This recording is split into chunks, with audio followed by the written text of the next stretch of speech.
Je suis désolé, je vais un peu casser l'ambiance en cette période de fête, mais je crois que le Père Noël n'existe pas. En tout cas, du point de vue de la physique classique. Enfin, je veux dire, si on réfléchit 2 secondes, ça impliquerait qu'il voyage à plusieurs milliers de kilomètres par seconde, avec 300 000 tonnes de cadeaux sur son traîneau. Et donc, ça implique que dès son voyage vers la première maison, il finit soit pulvérisé par les frottements de l'air, soit écrasé par l'accélération. Ces calculs, je vais pas te les refaire parce qu'il y a d'autres chercheurs qui l'ont fait avant moi, je te mets la source ici, mais ça explique pas pourquoi j'ai quand même des cadeaux le 25 au matin au pied du sapin.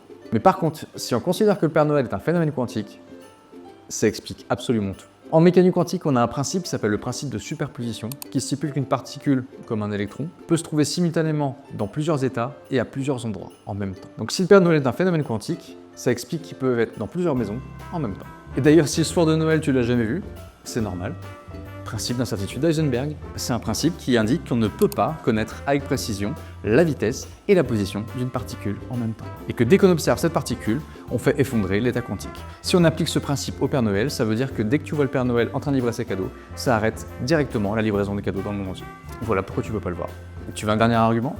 Comment il fait pour rentrer chez toi alors que t'as pas de cheminée?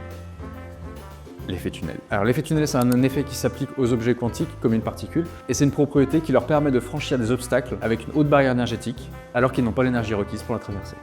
Donc au final, le Père Noël, il est pas magique, il est juste quantique. Bonne journée et joyeux Noël.